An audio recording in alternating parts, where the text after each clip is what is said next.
Bronhopneumopatia cronică obstructivă este o afecțiune respiratorie cronică care afectează atât bronhile prin îngustarea calibrului acestora, cât și alveolele prin distrucția lor și producerea de către bule de emfizem, acestea reprezentând zone de spațiu mort la care nu se mai realizează schimbul gazos. Principala cauză a BPOC-ului o reprezintă fumatul. Pacienții în vârstă de peste 40 de ani, cu un istoric de peste 20 de ani de fumat minim un pachet pe zi, au toate șansele de a dezvolta această afecțiune. Alți factori favorizanți sunt reprezentate de către deficitul de alfa-1 antitripsină și de către expunerea profesională. Pacienții care lucrează în industria siderurgică, în industria chimică, în vopsitorii sau în industria extractilă, datorită inhalării de pulbere de gaze și de substanțe chimice. Principalele simptome ale BPOC-ului sunt reprezentate de către dificultatea în respirație. Dacă în stadiile inițiale ale afecțiunii pacientul resimte mai greu această afecțiune, în general fiind atribuită datorită vârstei înaintate, a comorbidităților cardiace asociate sau obezității, odată cu progresia bolii, dificultatea în respirație a pacientului se accentuează până în stadiile finale în care se asociază insuficiență respiratorie acută și dispnee de repaus. Al doilea simptom important este reprezentat de tuse. Acesta este predominant matinală și are un caracter cronic, fiind definită ca având o durată mai mare de 3 luni, minim 2 ani consecutiv, și astenia fizică, toate aceste simptome ducând la o scădere a calității vieții pacientului. Diagnosticul de BPOC se stabilește prin efectuarea unei probe funcționale respiratorii, așa numită spirometrie, care va evidenția o reducere a volumelor pulmonare. Cu cât acestea sunt mai reduse, cu atât afecțiunea este mai severă. Această clasificare este din punct de vedere funcțional. Ghidurile GOR propun o nouă clasificare care se bazează pe două elemente cardinale, dispnea și exacerbările.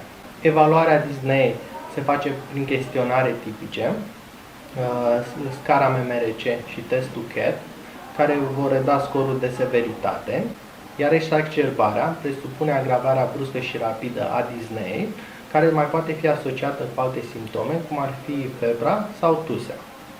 Principalele cauze care pot determina exacerbări sunt reprezentate de către infecțiile respiratorii, pneumoniile, pneumotoraxul sau decompensarea insuficienței cardiace. În funcție de evaluarea dispneei și a exacerbărilor, pacientul este cuantificat în clase de severitate, respectiv clasa A, B, C și D. Clasa A este cea mai ușoară, cu simptome minime și pacientul neprezentând exacerbări. Iar clasa D, care este cea mai severă, pacientul prezentă simptome importante, toleranță scăzută la efort și exacerbări frecvente, minim 2 exacerbări moderate pe an, tratate cu antibiotic prin ambulator sau cu corticoterapie scurtă, sau exacerbare frecventă care necesită internare. Tratamentul de elecție al BPOC-ului este reprezentat de bronhodilatoare. Acestea sunt de două feluri, beta-2-adrenergici și muscarin. Dacă în primele clase de severitate se începe administrarea unui singur bronhodilatator într-un dispozitiv inhalator, creștem în clasele de severitate, se poate adăuga al doilea bronhodilatator, de reținut că un dispozitiv poate conține două molecule cu un efect bronhodilatator, iar în clasa de severitate D se poate ajunge până la tripla terapie, unde se asociază corticosteroidul inhalator, mai ales la pacienții care prezintă eozinofile sanguine, peste 300 de celule pe microlitru. Este important să reținem că exacerbările necesită tratament separat. Dacă exacerbarea ușoară și moderată se poate trata prin ambulatoriu, cu antibiotic oral și cu doze de corticoterapie scurtă, exacerbările severe care asociază și insuficiența respiratorie acută vor necesita internare.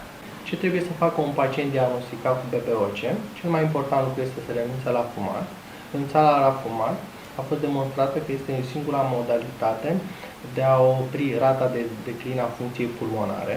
De asemenea, indiferent de clasele de severitate, pacienții cu BPOC trebuie să facă vaccinare antigripală și antipneumococică pentru a reduce incidența exacerbărilor, deoarece după o reexacerbare are loc o scădere a funcției pulmonare, care nu se mai recuperează, altfel boala progresează. La MedStar General Hospital putem să facem spirometrie, atât spirometrie simplă cât și cu bronhodilatație. Putem recolta toate analizele uzuale De asemenea, putem trata exacerbările BPO-ului, cât cele ușoare și moderate în regim de spitalizare de zi și cele severe în regim de spitalizare continuă.